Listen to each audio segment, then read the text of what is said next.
अगर सलार गाजी की याद बनाते हैं बुजुर्ग की याद तो बिल्कुल नहीं होगा।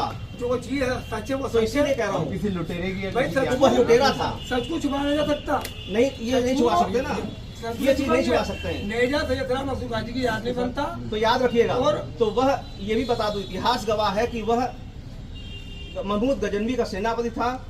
उसने सोमनाथ को लूटा था, कत्लेआम किया था पूरे देश में। इतिहास जानता है किसी भी लुटेरे के याद में यहाँ कोई भी मेले का आयोजन नहीं होगा।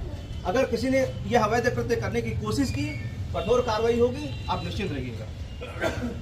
किसी भी लुटेरे, फिर कह दूं, किसी भी लुटेरे के प्रति आप अगर कहेंगे कि ये बहुत अच्छा है, बड़ा अच्छा दरगाह वाला है, तो बिल्कुल नहीं माना जाएगा। देश के प्रति जिसने भी अपराध किया है उसका साथ कोई देगा, वो भी देशद्रोही है। तो इसीलिए परंपरा नहीं, पूरी तिथि जो चली आई थी, आप लोग अज्ञानता में अगर कर रहे थे तो अज्ञानी थे, लेकिन अगर जानबूझ के कर रहे थे तो देशद्रोही थे। अरे वो तो गली थे, वो तो सब पहले की बात है। बताइए ना, जो पूछ वो रहा हूँ, पहले जानते हो, आज भी जानते हो, जितना मैं पूछ रहा हूँ, जी वह सेनापति था कि नहीं गजनवी का? उसका सगा भांजा था कि नहीं था? सगा भांजे थे, मगर उनकी सोमनाथ को लूटा था कि नहीं लूटा? सही है। जब सोमनाथ को लूटा, आप भी कह रहे सही है, तो इस देश के प्रति उसने अपराध किया था। इस देश के प्रति अपराध करने वाले को कहीं भी बख्शा नहीं जाएगा, कोई नेजा नहीं गड़ेगा। एक बार बता दूं, सुनो क्या कह नेजा नहीं गड़ेगा तो नहीं गड़ेगा। देश के प्रति जिसने अपराध किया है, आप भी कह रहे हैं सोमनाथ लूटा था, जब सोमनाथ को लूटा था तो लुटेरे की याद में बिल्कुल नेजा नहीं गड़ेगा। याद रखिएगा, अगर गड़ा तो राष्ट्रद्रोही हैं आप। अगर इस देश के हैं, आप भी कह रहे हैं सोमनाथ को लूटा था, लुटेरी की याद में कैसे आप बना सकते हैं? बिल्कुल नहीं बनाएंगे सर। थोड़ी सी फिर भी बात सुन लीजिए सर, पहले सुनिए, बिल्कुल कह रहा हूँ, बिल्कुल नहीं होगा। ठीक है सर। फिर भी आपको लगता है कि नहीं? ये भारतीय जनता पार्टी हर मिली जुली संस्कृति, हर भाईचारे को और जो हमारे आपस के एक दूसरे के सम्मान करने का तरीका, जो रहने का तरीका है, जहां पर हम एक दूसरे से मिलते हैं, ये मेले क्या होते हैं जहां हम सब धर्म जाति के लोगों को मिलते हैं। अगर वो कुंभ की तारीफ कर सकते हैं तो किसी मेले और की तारीफ क्यों नहीं कर सकते?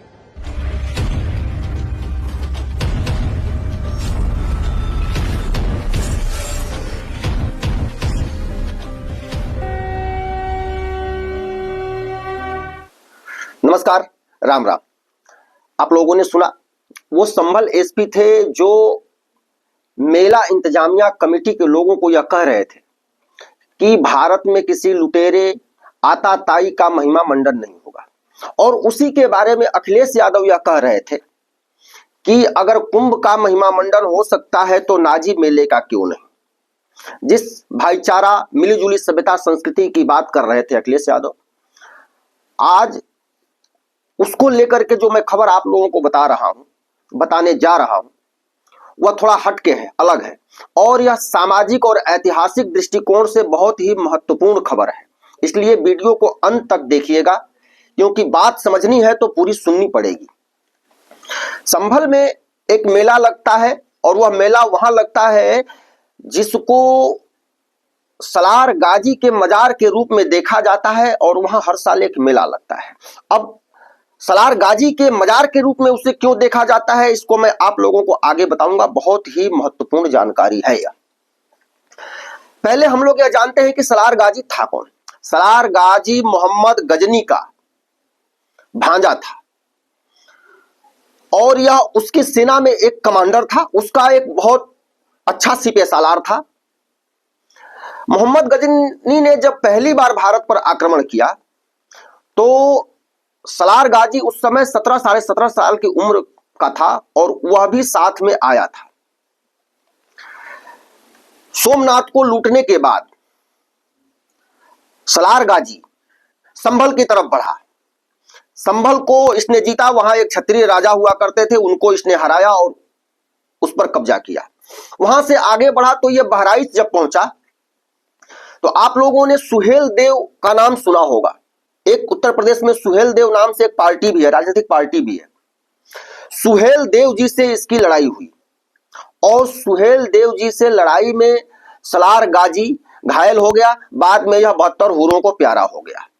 यानी कि मोहम्मद गजनी जो भारत को लूट रहा था, हिंदुओं का कत्लेआम कर रहा था, इस देश की सभ्यता संस्कृति को कुचल रहा था, उसमें एक बहुत ही महत्वपूर्ण पार्ट यानी मोहम्मद गजनी का दाहिना हाथ था सलार गाजी।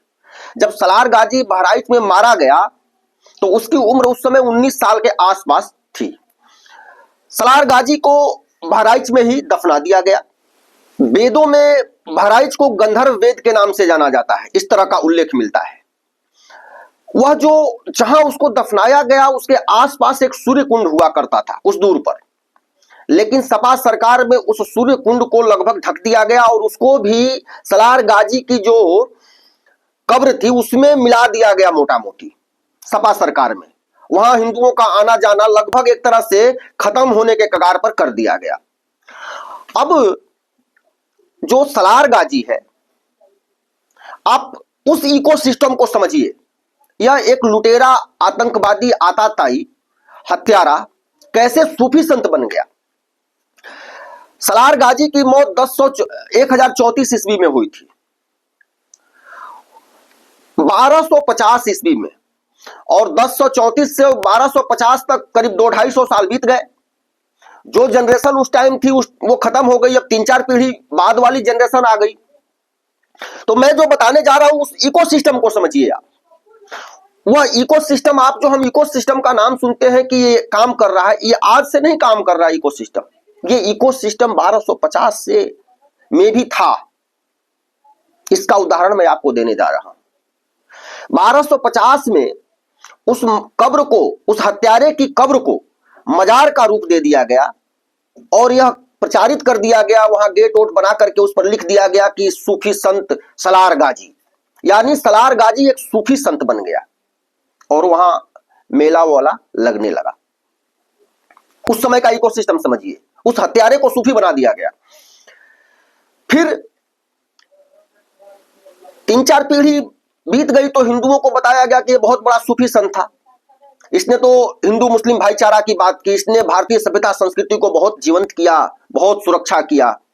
वह जो लुटेरा था उसके लूट की बातें, तलवार और वो काटमार सब खत्म। 4 पीढ़ी के बाद वालों को यह नहीं बताया गया, बता दिया गया कि वह सूफी संत था। अब जो इकोसिस्टम वाले हैं उन्होंने देखा कि यार इसको और कैसे प्रसारित किया जाए, इसके पापों को और कैसे छुपाया जाए। तो इकोसिस्टम ने एक काम शुरू किया कि वहां जो लोग जाते थे तो धागा बांधना, मन्नत मानना, माथा टेकना, और उसमें हिंदू भी थे। क्योंकि हिंदू तो इतने मूर्ख हैं कि उन्हें बस कह दो कि यहां जो है कि दुआ का भंडार मिल गया है।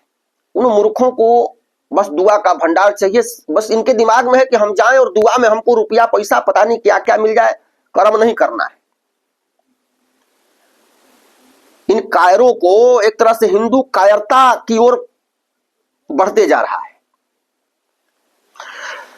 मन्नत मांगने, दुआ मांगने, धागा बांधने के बाद कुछ लोगों ने वहां से कुछ ईंट पत्थर के टुकड़े तोड़ करके और अपने अपने शहरों में ले गए और उसको एक प्रतिमूर्ति के रूप में, प्रतीक चिन्ह के रूप में, सलार के प्रतीक चिन्ह के रूप में रख करके उसको एक मजार का रूप दे दिया और वहां वो लोग मेला लगाने लगे अपने अपने शहरों में।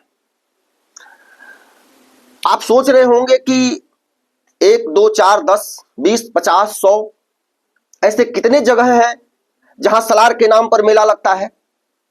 आप क्या अनुमान लगा सकते हैं? 10, 20, 50, 100?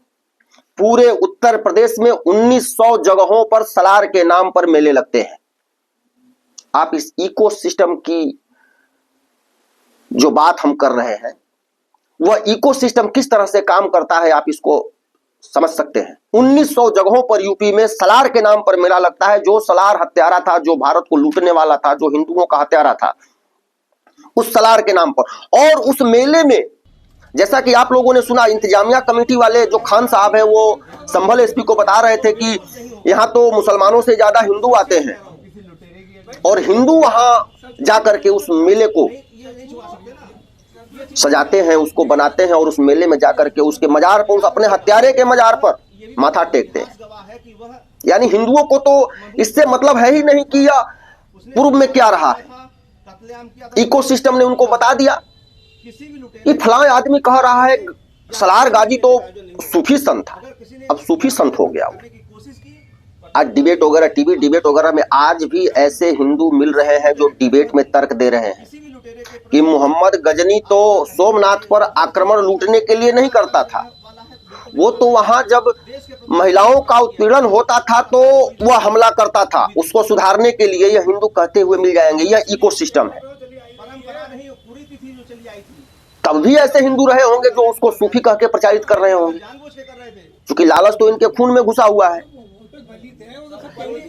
फ्री बिजली, फ्री पानी के लिए ये कुछ भी करने को तैयार है, अपना सब कुछ देने के लिए तैयार है। हिंदुओं की ये दशा है। गजनवी का उसका उस टाइम भी ये इकोसिस्टम जो है इनको टारगेट करता था और ये घूम घूम के प्रचार करते थे। सलार तो बहुत बड़ा सूफी संत है। तो इस देश के प्रति शहरों में ले जाके मेला लगवाने लगे, अपराध करने वाले अपने इलाके से हिंदुओं को उस मेला में ले जाने लगे कि चलो चलो वहाँ दुआ मिलेगी, वहाँ पानी मिलेगा, वहाँ धागा बांधो, वहाँ मन्नत पूरी होगी। ये तमाम काम देश के प्रति जो हिंदू मजारों पर आप भी कह रहे हैं, जाने लगे, जो सोमनाथ ये किसी न किसी अपने गद्दार, दलाल, लालची हिंदुओं ने ही इनको उस तरह से प्रेरित किया कि आप चलिए मजार पर, वहां दुआ मिलेगी। हम गए थे, ये नहीं कहते हैं कि आप चलिए, हम गए थे। हमारा तो ये हो गया, हमारा तो बेटा बना सकते हैं। नौकरी में हो गया, फलाना में हो गया, ढिमका में हो गया, अंधा था वो ठीक हो गया, लंगड़ा था वो दौड़ने लगा। बिल्कुल कह रहा हूँ, बिल्कुल उस मजार पे इतनी ताकत है। ये सब चीजें ये जो लालची हिंदू हैं ये काम करते हैं और हिंदुओं को बरगला करके मजारों पर पहुंचाते हैं। और ये वही है जो आज तर्क दे रहे हैं कि मोहम्मद गजनी लूटने के लिए हमला नहीं करता था। तो संभल में भी उसी सलार गाजी के नाम पर मेला लगता है, जिस सलार गाजी ने भारतीय सभ्यता संस्कृति को तार तार किया, हिंदुओं की हत्या की, सोमनाथ को लूटा गजनी के साथ मिलकर के। उसी हत्यारे लुटेरे सलार गाजी के नाम पर एक मेला संभल में भी लगता था, जो होली के बाद लगता था। वहां खंभा गाड़ा जाता था, उसके बाद उसकी परमिशन ली जाती थी। उसी की बात कर रहे हैं अखिलेश यादव, जो कह रहे थे भारतीय जनता कि पार्टी अगर कुंभ का महिमा मंडन किया जा सकता है तो सलार मेले के, सलार को उसको नेजा मेला भी लोग कहते हैं, नेजा मेला का महिमा मंडन क्यों नहीं हो सकता। के सम्मान करने का ये भाजपा वाले जो है मिलीजुली सभ्यता संस्कृति, भारतीय सभ्यता संस्कृति जो मिलीजुली है, इसको छिन्न भिन्न कर रहे हैं। मिलते हैं। अब छिन्न भिन्न कुंभ की तारीफ करने का मतलब कि अगर हम अपने हत्यारे, ये जो लुटेरे, अपनी हमारी हिंदुओं की बहन बेटियों का बलात्कार करने वालों के मजार पर जाकर के माथा टेकें, तब तो सभ्यता संस्कृति ठीक, तब तो भाईचारा ठीक। और अगर लुटेरे का, हत्यारे का विरोध करें तो भाईचारा, सभ्यता संस्कृति खतरे में।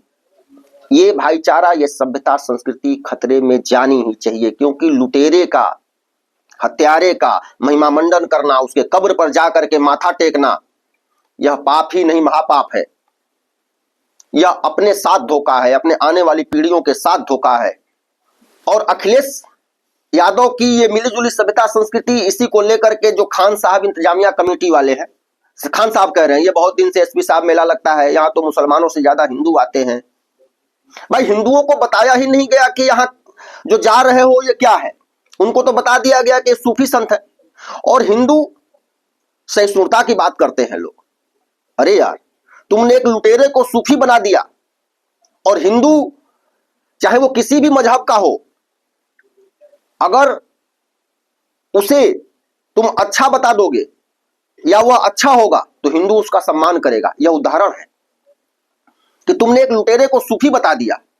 क्योंकि सूफियों को कहा जाता है कि वो सहिष्णु होते हैं और वो हमेशा अमन और भाईचारे की बात करते हैं, जो सूफी होते हैं।